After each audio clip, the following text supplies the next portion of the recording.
Rob Baker, and it is our infinite pleasure to be having a conversation, a very intimate conversation. We actually can't see you with Tim, who's being honored as a legend of our community. You've already heard Tim's presentation earlier for the Gibbon Award. And what we're going to do here, which is in the tradition of prior experiences, is to have a conversation with Tim about his journey through his young life. And interceding with that, we'll be entertaining some questions that may arise from those on Zoom. And we welcome you, as always, to every one of our sessions.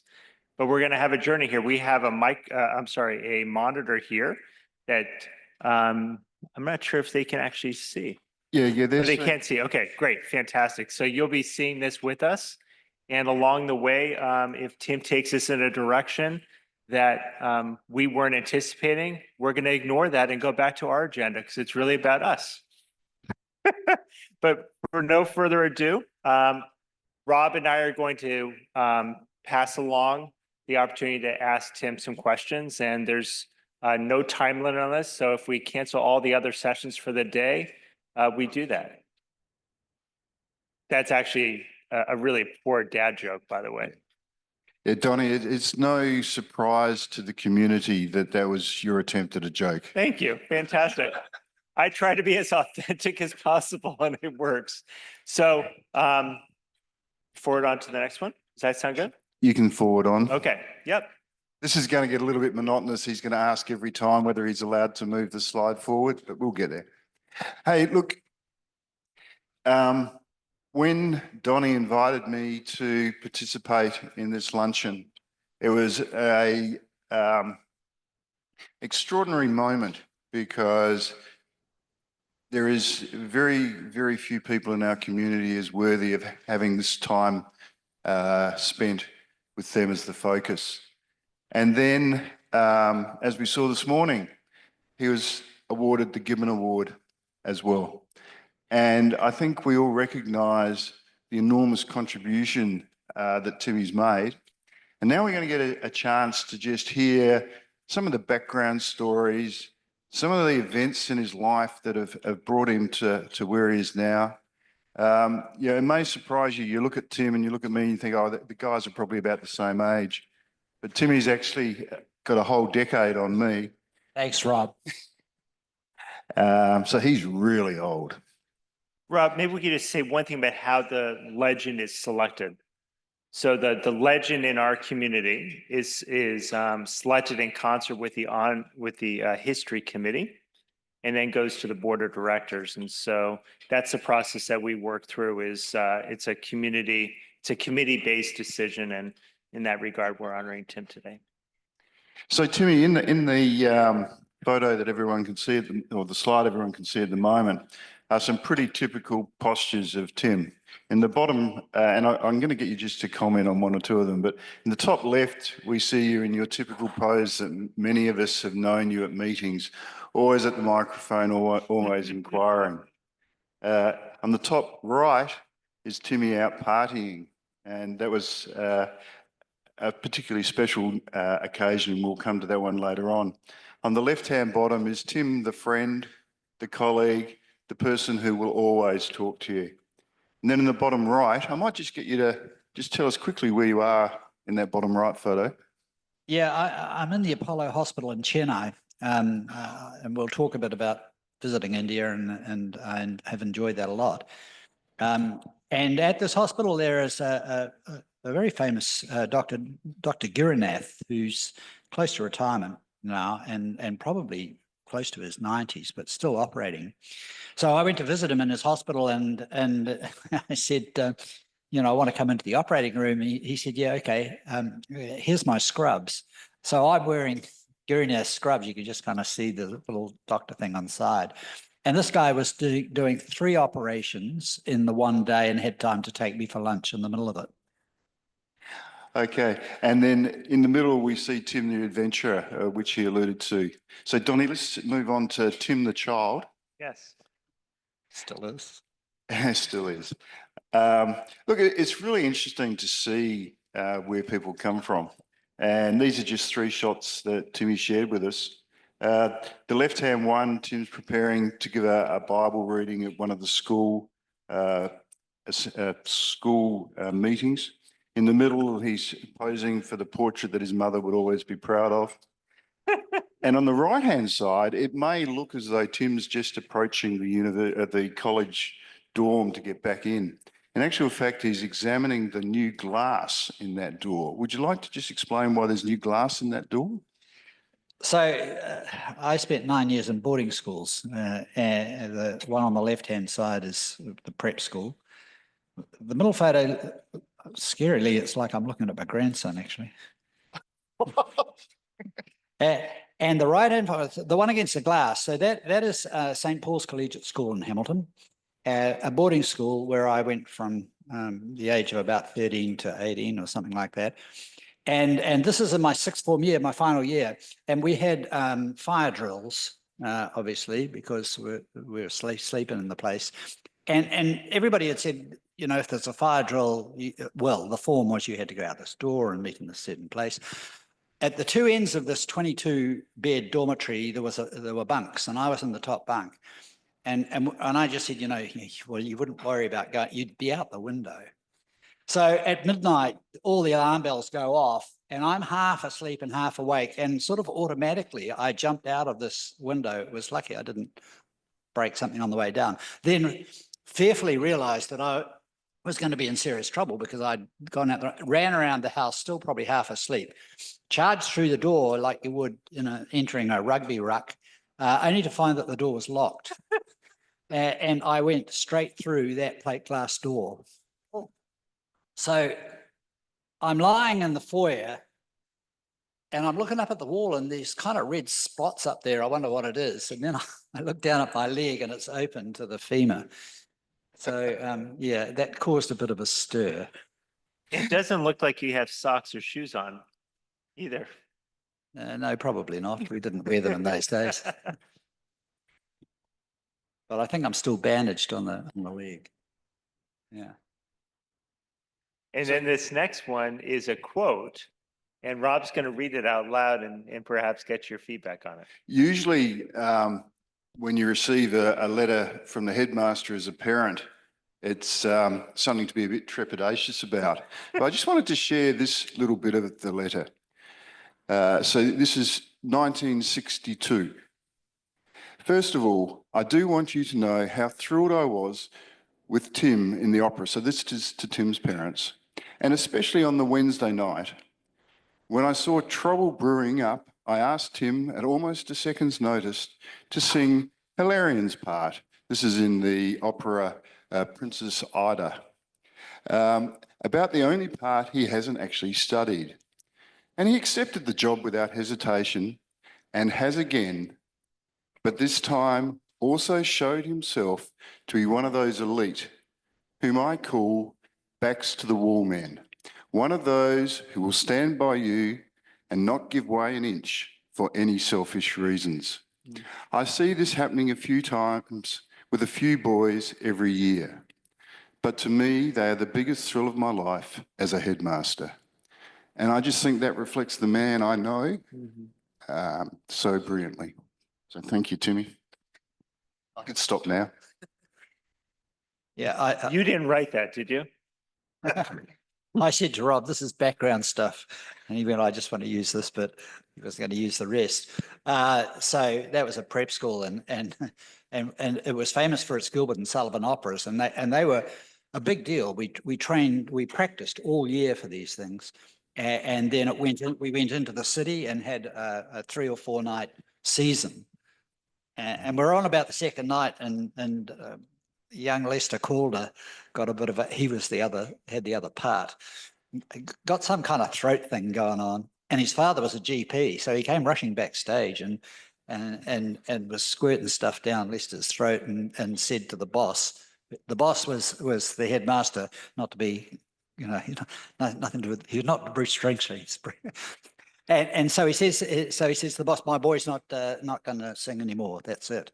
And I had to step into the breach at short notice. Very. So, Donnie, we might move on. As Tim mentioned, his family was based in Rotorua, which is the red dot, and he schooled over in Hamilton. Maybe you could just tell us a little bit about the two family shots we've got shared there, Tim.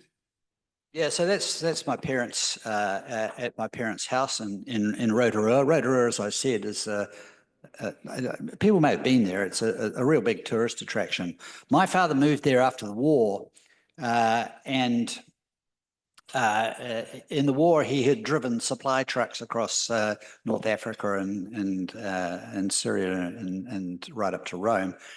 And survived, and he came back, and the natural thing was to start a trucking business or use that skill, because he'd left school early in those years, and he moved when he first got there. He moved to a transit camp down by Lake Rotorua, which was very geothermal. There was steam coming out of the ground, and he just told the story how there was a little outhouse. And then they had tents, and he woke up one morning and the outhouse had gone and the ground had opened up and closed again, and this thing had disappeared. I said, "Why did you settle in this town? You know, this is insane." But he did, and had a successful business there. The one on the right is your daughters? Yeah, they are very young. Sarah and Katie. They have now grown up, and Sarah has 2 kids. She's a photographer, a professional photographer. And my other daughter is a stylist in a hair salon, but at the age of 42 decided to go back to university, or go to university. She hasn't been to university. She's doing politics and philosophy and getting straight A's. Yeah, very cool. Now, would it be true to say that one of your daughters is now an Australian? I have to admit, one of my daughters, as of a couple of weeks ago, got Australian citizenship. Oh, dear. So the Wilcoxes are moving in the right directions. And you can understand the confusion that's been about Australia and New Zealand at this meeting.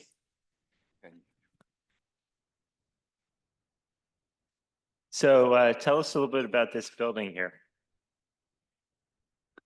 Is that Green Lane? Yeah. Yeah. 1971, I think, right? Right. Yeah. Yeah, so Green Lane Hospital, as I kind of mentioned in the speech a little bit earlier, was a cardiac centre of excellence because of the team that was there. Not only Sir Brian Barrett-Boys, but he was a very charismatic leader, and you come across these surgeons occasionally, and I think they're a rare breed. So he was extraordinarily innovative.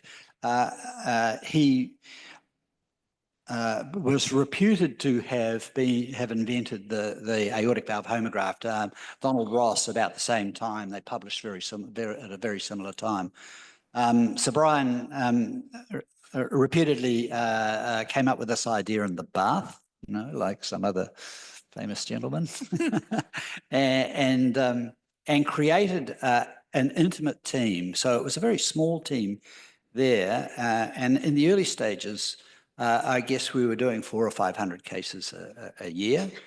And then in 2003, the Green Lane Cardiac Centre was relocated across town to the Central Hospital, to Auckland City Hospital, to be integrated with a bigger hospital. And that was very controversial. You know, we had this unique little place that had this huge history, and now we were going to be relocated. There was a lot of pushback to it.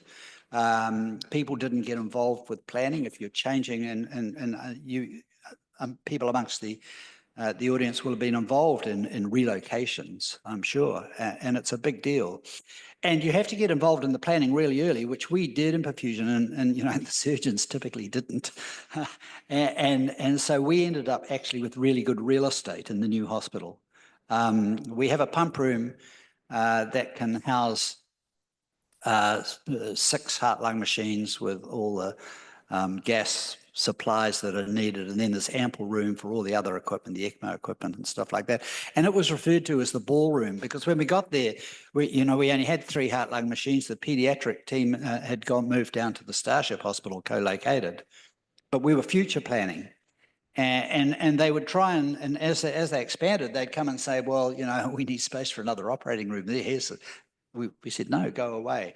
If you look at it now, it is full, absolutely full. Well, you bring up heart-lung machines. Maybe, Donnie, you could do 2 clicks. Yeah. And yeah, there we go. So could I have some hands up for the perfusionists in the room that have used the K-Cross oxygenator? In actual fact, stand if you used this oxygenator. Well, you could stand, couldn't you, Tim? I could stand, yeah. So maybe you'd like So- to share with us. Is that just one? One Oh, person? we got one back. Sorry. Oh, awesome. Awesome. So you've got to, Yeah. you're going to have to tell the truth. Yeah. Yeah. So 20-year-olds, 1972, I'm confronted with this kit. And before we could even get any kind of real hands-on stuff, we had to get to terms with the equipment, and the K-Cross disc was something that you had to reassemble. So you came out of the operating room. I mean, we reused everything pretty much.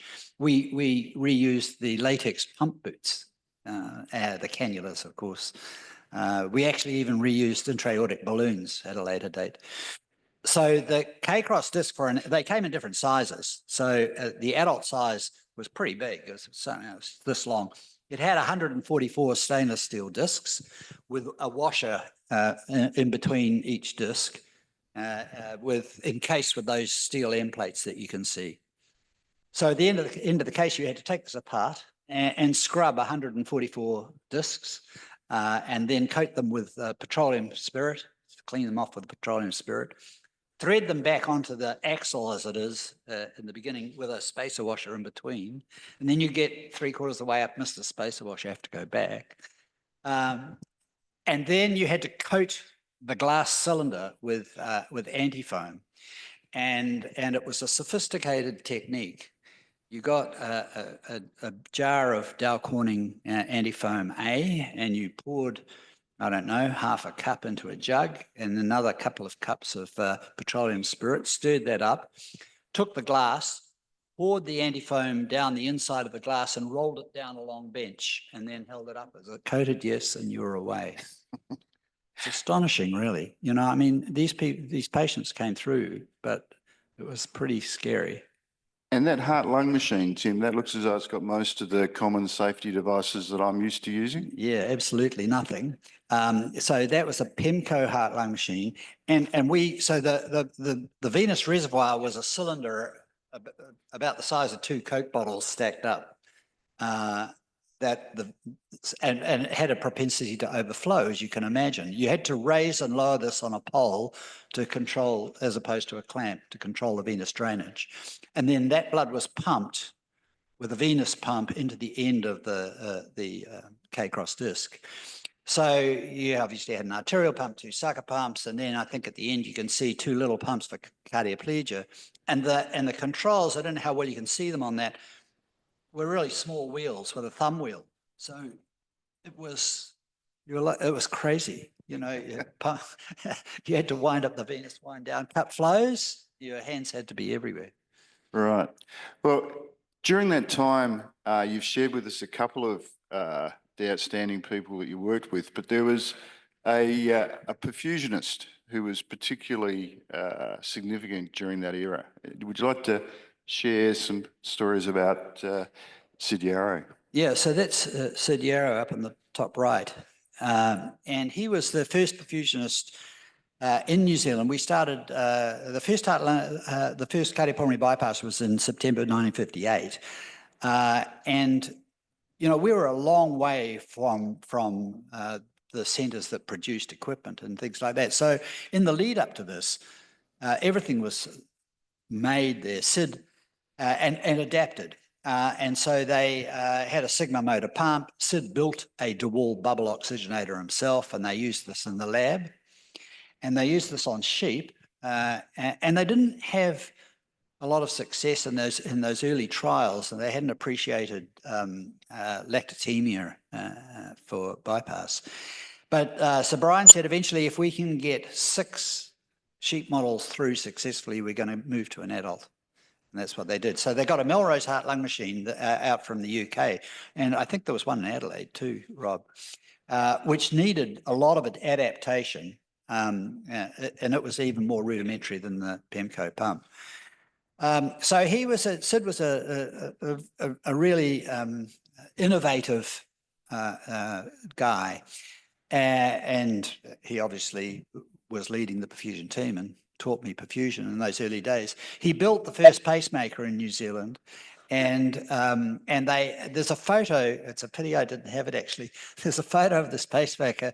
They got it. They were so pleased when they got it done. They had 2 patients in heart block, and there's a photo of the 2 patients with one. They only had 1 pacemaker, so they had them in adjacent beds, and you can see the wires going to each patient. Was he an engineer by training? Huh? Was he an engineer by training? He was he'd operated radar in the UK during the war, so he had that kind of Wow. technical background. Yeah, Sid was also a bit of a stickler for the rules, from what I remember. he was a cantankerous old bugger. I actually said that at his funeral. But he was an absolute stickler for, and you learnt pretty quickly. He was heavily involved in getting perfusion education underway in Australia and New Zealand in later years. Yeah, that's probably where I recognised him to be a bit of a stickler.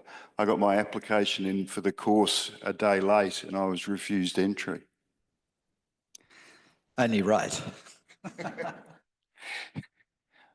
So, I'm just curious. Did he have patents that he then pursued for No, his work? no, there was no patents, no recognition. He devised that sliding Venus reservoir. He built all of that. Amazing. Wow. Amazing. But very altruistic, you know, there was no Yeah. expectation of reward. Wow. Fantastic. so Timmy, your early career at Green Lane, you became chief quite early on. Yes, I was fairly ambitious. However, your ambitions took toll of you and you needed to take some time off, didn't you? Well, Kiwis and Aussies do this OE thing. Do you know OE, overseas experience? We're so far from everything that there's this burning desire that at some stage, and usually, you know, just after you've left university or at an early stage of your life, the object is to go overseas to the Northern Hemisphere and typically to the UK because we've got a lot of connections there. In fact, my father was born in London, so it was very easy for me to go. And so it was time to do some, and it was a spontaneous decision. I think we'll go to Europe. Yeah, okay.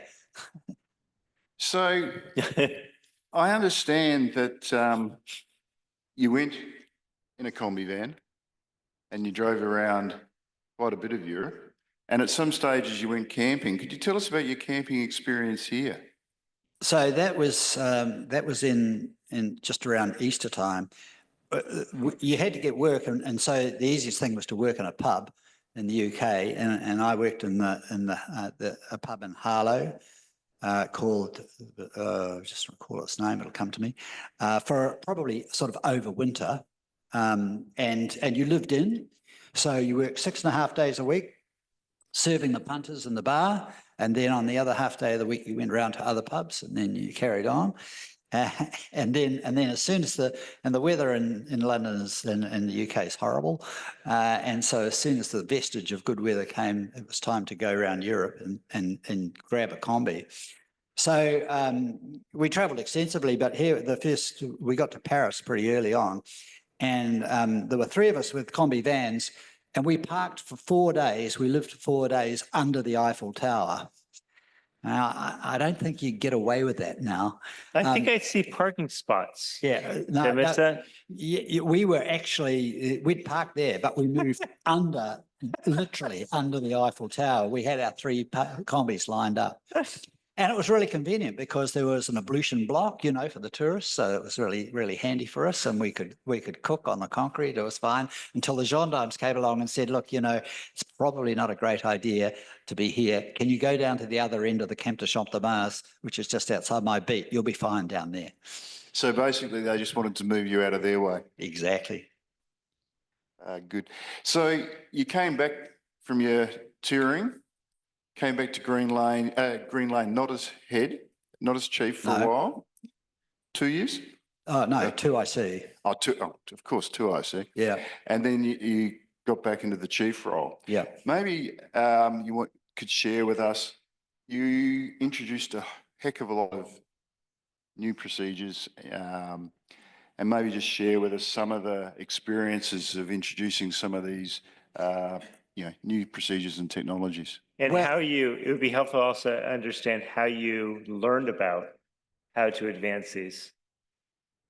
Yeah, interesting. So there was exponential change, not only in gear but also in techniques. And from a gear point of view, the transition of the evolution of oxygenators, for example. I mean, we used to buy our oxygenators equipment. We'd buy a year's supply initially.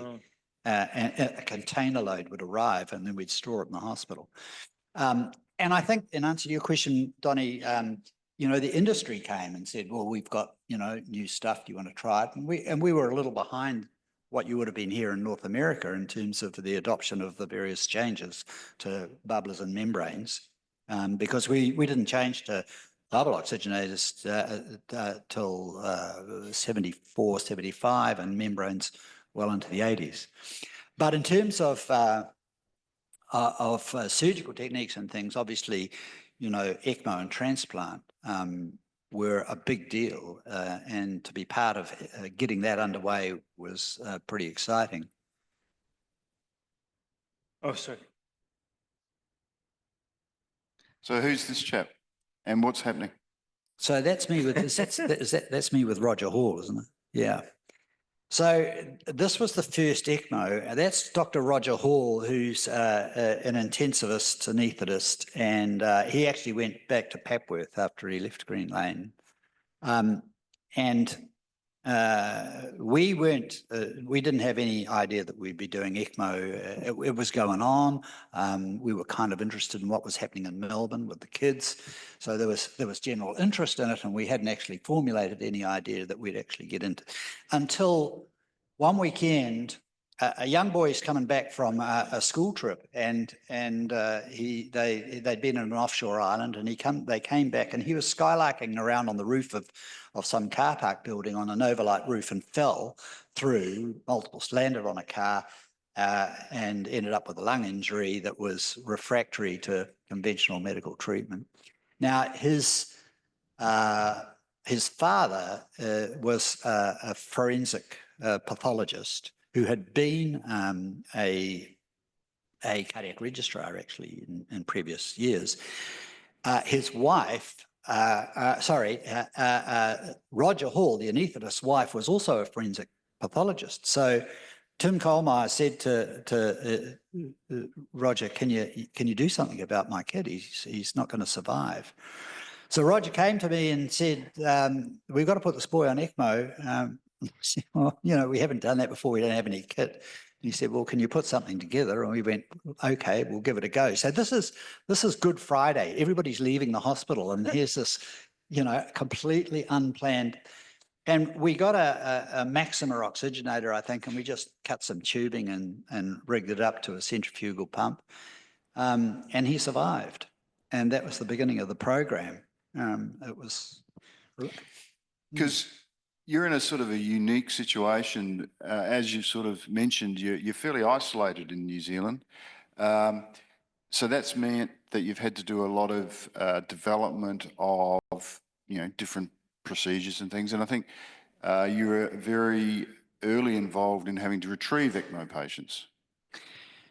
Yeah, so we are currently now the quaternary centre for the National Referral Centre for both ECMO and transplant. Heart and lung and liver. And so we had to organise at a very early stage. Once ECMO became established, clearly there were going to be patients from around the country and very small centres that didn't have the capacity to look after them. And even at those early stages, you could get somebody onto ECMO, but to have them survive and look after them in the intensive care with the appropriate care needed to be centralised. And we recognised that early. And set up a retrieval system. And And again, the first one was we had the plan in place for this deal, but the patient arrived slightly before the plan was complete. And this was a patient from Hamilton, which was about 150 miles from where we were. So I flew down with an intensivist, Alistair McGeorge, and we had the kit on a gurney, on a transport stretcher thing, but everything was like bolted onto the outside, and it was all very Heath Robinson. And so we got down there, we got the patient on ECMO successfully. And then I said to Alistair, look, I don't think we should use the plane to go back. We're not going to do very well because this is just chaotic. We'll go in the ambulance. We were able to do it by road. But pretty soon after that, we made the gear more appropriate. We got a proper rig set up. And we cover the whole of New Zealand, North and South Island, using, chopper and fixed wing. And they're probably doing about 60 retrievals a year now. You had talked a little bit about the research that you had done during your lecture. I'm wondering, this individual here, who you spent a lot of time with and partner with and learned from, and I wonder if you would describe a little bit more detail about him. Yeah, Simon Mitchell is an interesting fellow. He is, as I mentioned, he's an expert, world expert dive medicine doctor. And he started his career in the Royal New Zealand Navy as Lieutenant Commander Mitchell, and travelled on the frigate Canterbury, which at one stage became known as the Ship of Shame because of its endeavours in some off-sea port. He was intensely interested in dive injury. And that's how, as I mentioned, that led us all down that path of investigating emboli. He has a very impressive wine cellar, I have to say, as well, and he's a very good friend. Yeah, now, one of the beauties of modern technology is we can bring some of these people into the room. So if we go to the next slide, this is Simon. Hi, Timmy. Do you want to go back until you're finished?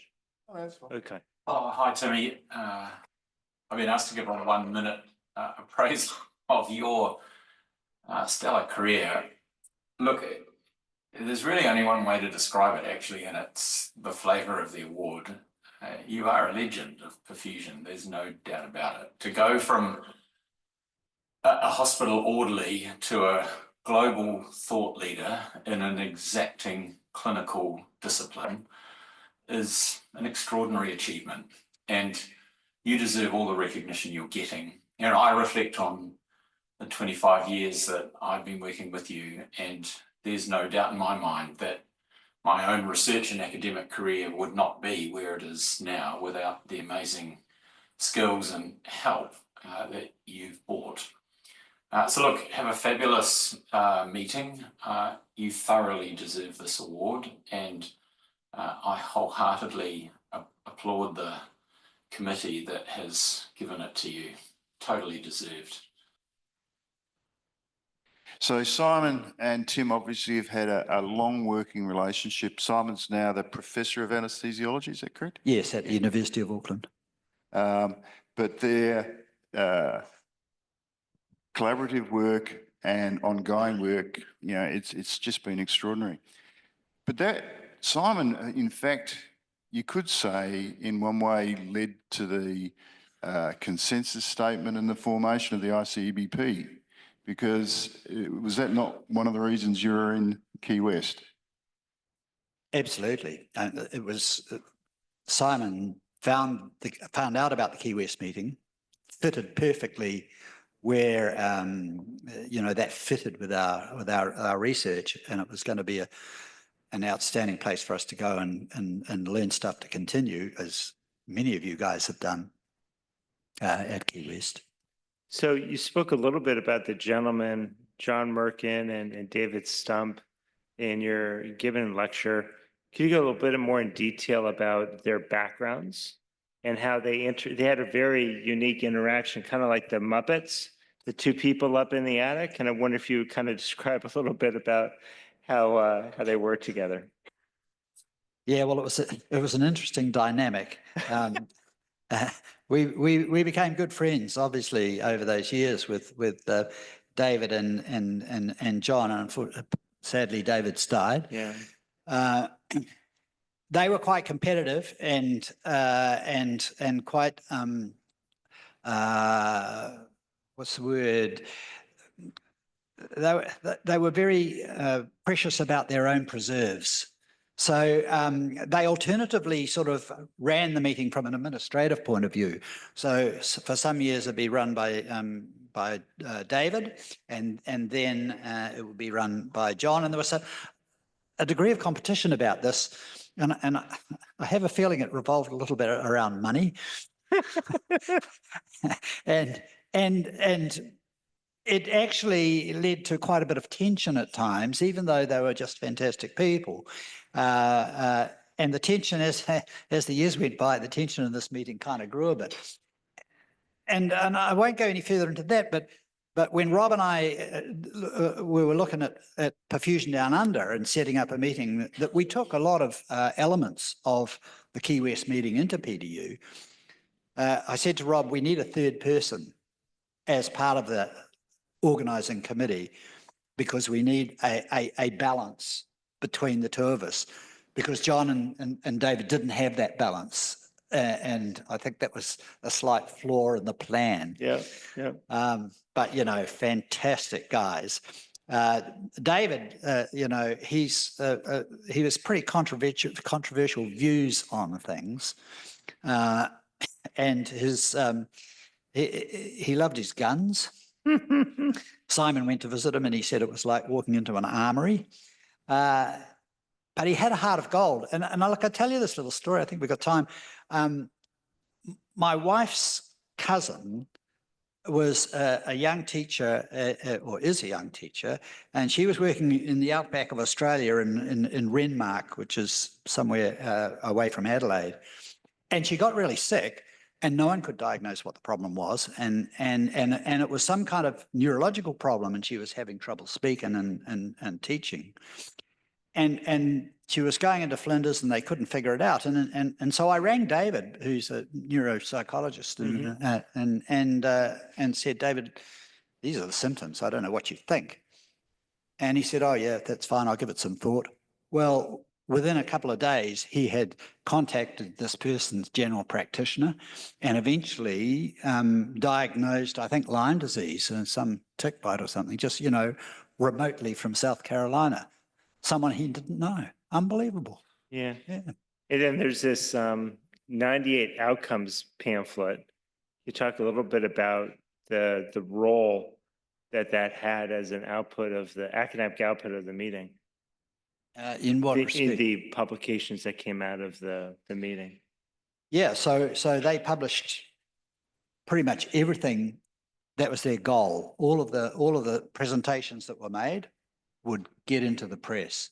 And I think, you know, that was an important driver for Perfusion Down Under to say, we're not just going to have a meeting, we're actually going to publish meaningful outcomes from this meeting, meaningful research. Really original research. Original research, yeah. and get it in the press. And so often, you know, you hear great stuff at meetings, but it doesn't get into the medical literature. Yeah. And that takes effort by a whole bunch of people to make that happen. But if there's infrastructure around that's going to facilitate that from in a meeting point of view, it really enhances learning. So I think if we advance the next slide, Donnie, John Merkin. Hi, Tim. This is Dr. John Merkin from Canada. Can we turn that up a little? Strong and free. And I'm offering you my personal congratulations on receiving this tremendous honor, the 2025 Gibbon Award. Since we first met at the Key West Outcomes meetings those many years ago, despite being one to party hardy, you were always at the front. First thing in the morning, staying there all day long asking questions, presenting your research and fully participating. You've been a source of inspiration for your colleagues and junior faculty over the many years you led the perfusion department at Green Lane in Auckland. You co-founded the Perfusion Down Under meeting, which I had the tremendous honor to participate in several times. You truly exemplify a long and distinguished clinical and academic career. You combine clinical excellence, investigative mind, and a passion for teaching. You're a tremendous colleague, a dear friend. Stay well, and congratulations once again. Cheers. Fantastic. Actually, there are aspects of the Key West meeting that were social as well. And which were potentially, well, yeah, I can see there's a few smiles. Duval Street, 3 o'clock in the morning. I mean, the time difference is very good for us because it was mid-afternoon and we could survive. And we did this night after night. And I was there 1 year, and I went with Rob, and we went to the mechanisms meeting prior to the Key West meeting, really to enhance our education. And Rob just said we'll drive down from Orlando to Key West, and he had a young PhD student with him who was some kind of health freak and had 5-gallon things of water. She said, you just have to keep drinking. So we drank, the water madly all the time. It was a novel experience. And so we got down to Key West, and there were long nights with margaritas, and we got through to the Saturday, and I looked down and I had bilateral pitting edema to the level of my knees. And this was slightly disconcerting. So I rang Simon, and I was quite worried. I rang Simon Mitchell, and I said, Simon, you better come to my room and check this out. And he palpated my liver, and he said, well, I can't feel anything, but it looks pretty bad. So I rang John Merkin and said, John, look, I don't think I can come out tonight. I've got bilateral pitting edemas to the level of my knees. And John said, have you been drinking a lot of water? And I said, yes, I have. I've been with Rob Baker, and I've been drinking gallons of the stuff. He said, you need salt. Come out and have some margaritas. So I did that, got on a plane, flew 30 hours back to Auckland. The pitting edema was really bad, and the surgeon saw me the next day and said, get down and have an ultrasound immediately. I survived. Look, certainly the Key West Outcomes era was a fantastic opportunity for all of us, and the contribution of John Merkin and David Stump to our profession in so many different ways has been fantastic. I want to turn, Timmy, to a little bit regionally orientated and talk about the enormous contribution that you've made to our college. And I've just listed here some of the roles you've had. You've been president, you've been vice president, and you've been a board member. So you've been active in both the management side of perfusion in our region and the education side. You were awarded your life membership in 2014, and you can see some of the things that Tim initiated. Tim actually, with much struggle, produced the first standards and guidelines for our college. They were subsequently renamed, I believe. Yeah, well, I do remember that because there's an anaesthetic. I have to explain that there are clinical perfusionists in Australia, and then there are medical perfusionists in Australia, and there's some conflict. It's an interesting dynamic. And we had produced these guidelines, Richard Mullally and I, in some... What era was this, Tim? 90s. And so we'd produced guidelines, but before we were able to promulgate them, they got leaked to the medical perfusionists who produced them as their own. Yeah, it's not the first time that sort of thing's happened, I can tell you. But interesting days, actually. So you also were very keen on having the community talk to each other, and you started a perfusion letter, I believe, amongst the Australian and New Zealand perfusionists, Yeah, I don't even recall that, but maybe. Yeah. maybe, Yeah. which then became the Gazette. Ah, yes, okay. So You're happy with that story now? So that did, yeah. So the Gazette is like your AmSECT today, yeah. And it was a vehicle, and we'll talk about that Sunday, but it was also a vehicle for the origins of the perfusion incident reporting scheme as well. So who's the person on the top left? Some may be familiar with her, and then the woman just underneath. So that's Jane Ottens at the top and Carla Zazalek at the bottom. This is when they jump out of the cake. So tell us a little bit more about each. So Jane works with Rob and has been heavily involved with the society, the Australia New Zealand Society, really since its very early days actually, and has had a lot of roles and had a lot to do with her. Carla was a perfusionist actually at Greenland and then relocated to Australia. She's actually now returned to New Zealand. She's seen the light just recently. And in fact, Carla is just joining me as on the PERS editorial team. Fantastic. So we might just hear from Jane. Yeah, let's hear what Jane has to say. Hi, Timmy. Congratulations on today. The Gibbon Award and a Legends Lunch. Wow. By now, it's most probably worthy of today being renamed Wilcox Day and a future bank holiday. But jokes aside, this is actually amazing recognition by AmSECT for your long and illustrious career in perfusion. We first met over 35 years ago when your leadership and vision outside of Green Lane Hospital moved on to our society and college in Australia and New Zealand and your roles within the executive. You directed us into having standards and guidelines, which actually took a while to happen, to standardise what our practice was in Australia and New Zealand. You then encouraged us to communicate with a newsletter, which then turned into the Gazette. You got on the Education Committee to improve our training and education, and then you jumped onto PERS and also took that on to make us all safer and be aware of our mistakes and try and become safer perfusionists. So your passion and enthusiasm has inspired us all with your presentations and research, and it taught me how to conference 101, party hard, but be back in the room at 8 o'clock in the morning to contribute, participate and learn.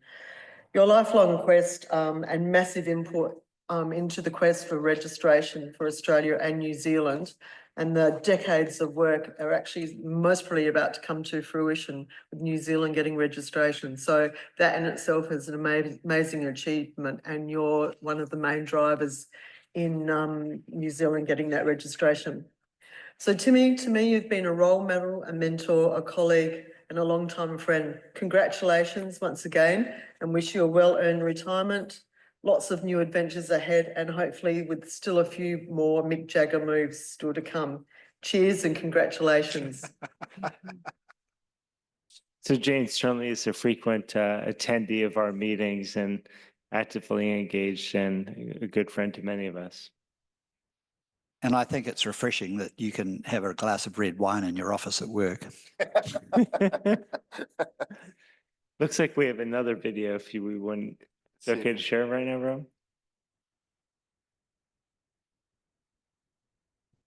Just press again. Press again, Donnie. Yeah. Hi, I'm Carla Zazulek, and it's my great honour to congratulate Timmy on receiving this amazing award that is so well deserved.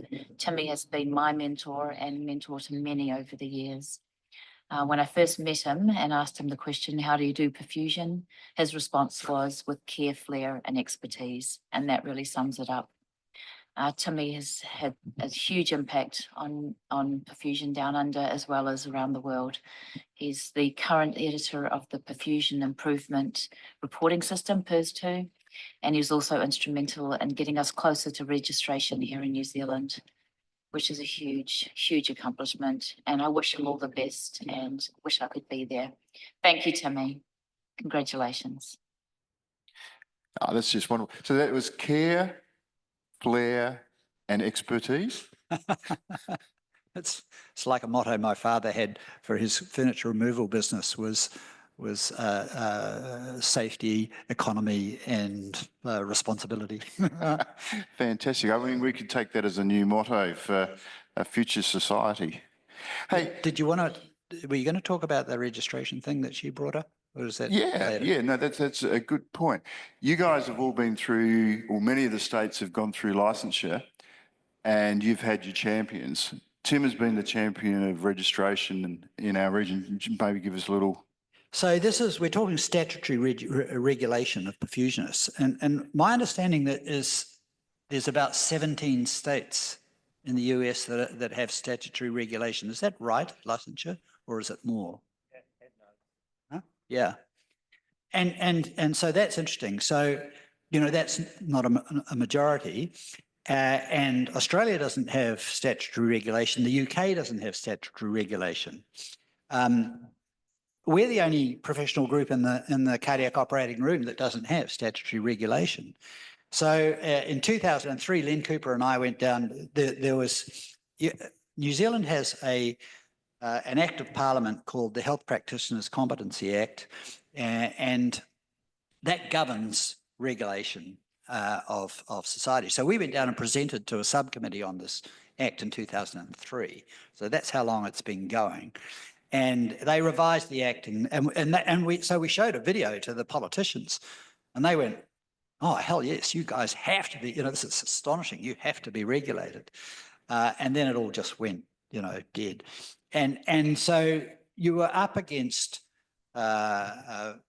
political systems change, governments changed, and so the regulations changed. The Act itself changed in 2012, but that's when we really sort of started again. And I've probably got, 1,000 emails from me in the Department of Health who just prevaricated and put us off. And then finally they got someone on board who got engaged. And then there's this astonishing process that you have to go through. It's very difficult. And ultimately you have to get a panel of independent experts. And this is critical before it comes back. And once you get that approved, you get graded, if you will, on a metric of risk to the public. And if you cross the threshold, then they make a recommendation to the minister, and if he says yes, we'll take it to cabinet. It then goes through for cabinet approval, and it goes to the Governor General and gets signed into law. So we got to the panel of experts, and the guy from the Minister of Health, Steve Osborne, said to me, "Well, I need some help here because I don't know." So we got Simon Mitchell, Paul Miles, no, not Paul Miles, David McGiffin. And I'm just trying to think who the third one. Oh, basically the faculty from the perfusion down under. Exactly. And it turned out that even on the metric, we, out of 35 possible points of risk, we scored 33. We were right up there. And so we are at the point now where the final recommendation is going to cabinet probably at the end of this month. Wow.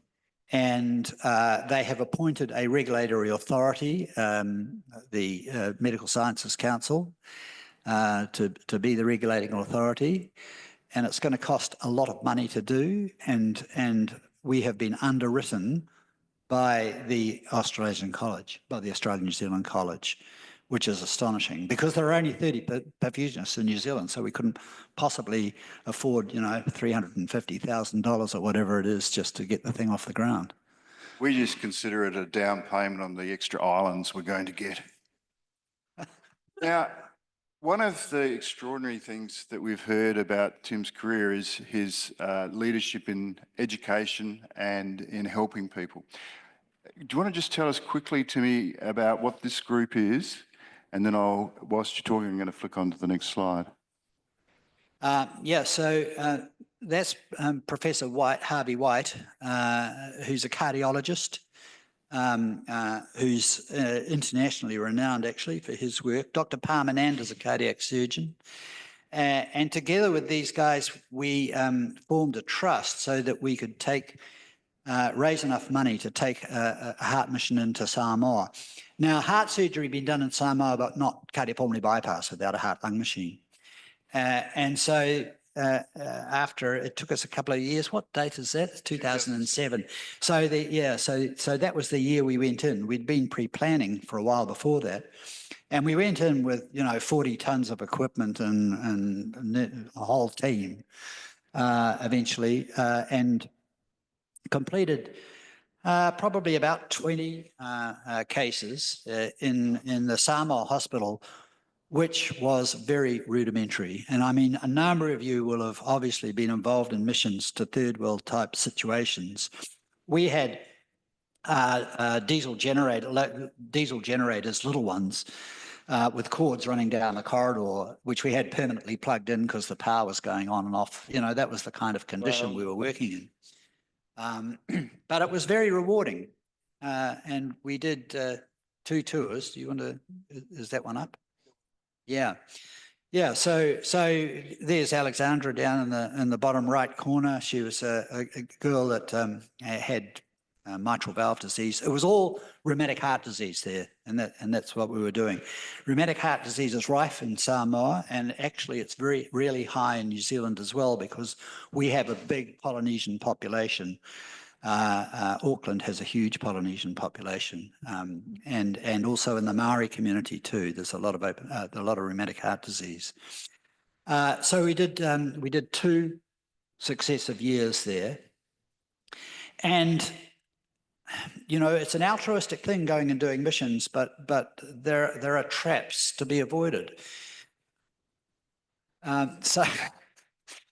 We might move past the traps. Okay. I'd just like you to share a bit of time with us in China. You started touring China in the late 90s, and could you just tell us a little bit about, you can't see the detail, guys, but Timmy will tell you what's going on. So I got invited to go to lecture in China by Dr. Long Chun, who a number of you will probably know, and I was recommended to him by Chris Cushion, who was my friend at UCLA Medical Center, chief perfusionist there at the time. And so Dr. Long said, yeah, if you could come and do some lectures. Well, we're going to go to 5 cities. And I'd like you to give 3 talks, I think it was, and they're about 45 minutes long. And so I thought, well, that's fine, and it'll be very exciting. Actually, it was the 50th anniversary of the Republic of China, and I arrived, and there was like a 4-day holiday, so there was a bit of forced gaiety that I had. So we go to the hospital, and he said, oh, you'll need to give me my slides, your slides. These are slides in a slide carousel, it's not PowerPoint. We're going to translate these into Chinese. So I've got a set of slides in my carousel, and he's got a set of slides in his carousel. So I give a slide, and he translates it. So the 45-minute lecture turns into a 3-hour lecture in multiple towns around multiple cities around China, but the opportunity to go to places where I'd never been. And in fact, as I went in on that, I was quite trepidatious about going to China. I'd never been there, and I arrived with COVID-like symptoms, and they had a health check with about 30 things you had to, and I ticked all of them, and then thought, I can't hand this over to the immigration people. They just won't let me in. So I go through, well, I thought I was going through immigration. I sort of waved my passport at someone, and next minute, there's Dr. Long. And I said, Dr. Long, this is the easiest country in the world to get into. And he said, yes, very easy to get into, but very difficult to get out. But you kept going back, Tim. I did. This time you toured with Susan Inglet. You toured with Susan? Yes, I'd done quite a few. I really got engaged with and made friends with Dr. Long and got engaged. And it was such a receptive audience, and people were so keen to learn. This was 2019, interestingly in Wuhan, China, and just a couple of years before COVID broke out, and so we lectured at a meeting, and beforehand we visited the hospital, and there we are with Dr. Lee Ping, who's now a really good friend of mine. And of course, you're in the hospital and they say, oh, look, can you come around the corner and have you got another talk that you could give? And you go around the corner and there's a room with 100 people, totally unplanned. And you have to sort of spontaneously find a talk in your computer, which we did. So I got to know Dr. Lee Ping really well, and she became a great friend. And then here I am getting these WeChat messages from her in very early January 2020. She's going, I'm not well and my mother's not well, and in fact, she's in hospital and I'm not, and I can't get to hospital, and this looks kind of not so good. And there are a lot of people that are very sick, and this was COVID breaking before we knew about COVID. Okay, now we're going to have to fly a little bit. We're running a little bit behind time. So Probably need like a couple minutes at the end to transition to. yeah, yeah. So I just want you to tell us a fraction about this gentleman. So I was at a meeting in Chennai, and they have guest speakers at the beginning of their meeting, and there was this old gentleman in the front row, Dr. Shanti Patel, and he looked about 100. He might have been close to 100, actually. He looked about 100. I didn't think he was going to get up to the podium, and he staggered across the podium, and then he gave this most amazing address. And he had been mayor of Mumbai. He'd been a freedom fighter who knew Gandhi. And he gave this astonishing motivational address. And so I was so taken by this. They give lots of awards at these Indian meetings. And I said, look, I'd seen somebody sponsor. I'd like to sponsor the Dr. Shanti Patel Award. Well, it took 6 months of negotiation with Dr. Shanti's family. And then finally, Dr. Shanti Patel said, yeah, that's fine, but you have to call it the Dr. Shanti Freedom Fighter Award. And that's what they did. Okay, now, part of your history that most people are aware of, and actually maybe Donnie, you might like to introduce this part of where we're going. Oh, Donnie can't see. He's got very old. So I'm just going to mention, this is PDU, yeah. So I think you touched on it a little bit during your given lecture related to the role of PDU as a forum for bringing ideas from across the world together. And as you see here, there's a number of individuals that you also spoke to, Wayne and others. And I wonder if you wouldn't mind talking about both the relationships that underpinned PDU and what it means to you. Yeah, I think that, I mean, we've talked about mentors, and people have talked about my role in being a mentor, but certainly Wayne Pearson was another mentor in terms of achieving what you want to, achieving your objectives, and that anything was possible. Quite remarkable, actually. He came to the industry with no background in cardiopulmonary bypass or cardiac stuff, and then immediately got engaged. And he would go to the Key West meetings. He came to AmSECT and simply embedded himself as an industry person into our sphere and our technology, so that he could better understand and serve the purpose. And as I say, he gave us the opportunity to bring Perfusion Down Under to fruition. We were blessed at Perfusion Down Under with some incredible faculty. We've just got a comment from this chap, Professor Alan Merry. Just one thing, if I could, I did want to just bring up the fact that Wayne was one of the individuals in industry that was always at the sessions. Right, I don't think I ever saw him really miss a session. So he wasn't just a sponsor. He wanted to learn about the community and the discussions to be an advocate and a supporter of the community. We're just going to hear from Alan Merry. Whoops, sorry, back. Could we play that video, please?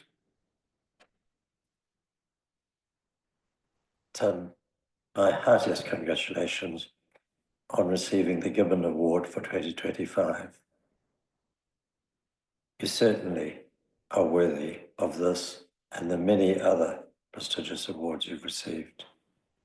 It's hard to single out a highlight from your incredible career. But in my mind, you are indeed a legend of perfusion. Perhaps your work on improving the safety of oxygenators and your incredible leadership with Rob, Michael, and others in establishing and running a quite extraordinary series of meetings called Perfusion Down Under. In the end, though, your leadership in our hospital and your friendship to me personally are the things that matter most.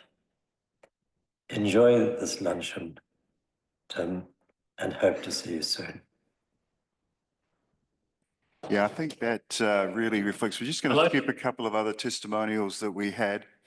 Just to finish off, I just did want to comment, Timmy, on your family and Bridge. And, you know, you've been so lucky, punching well above your weight.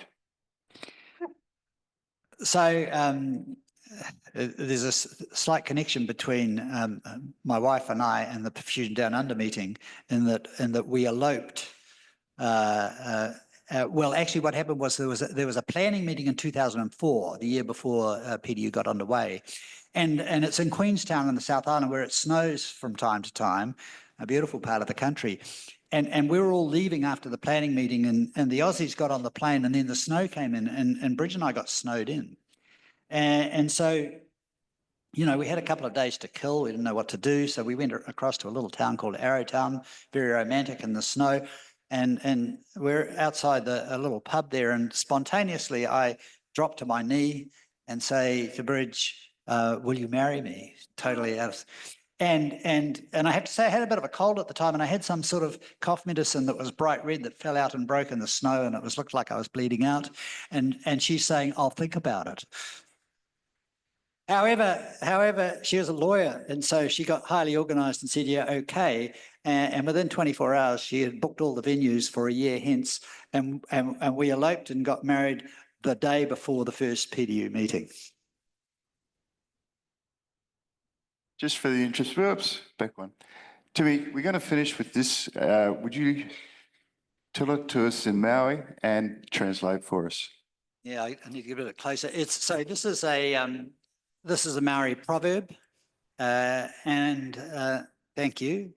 He aha e te mea nui, he tangata, he tangata, he tangata. What is the most important thing in the world? It is people, it is people, it is people. I give you Timmy Wilcox.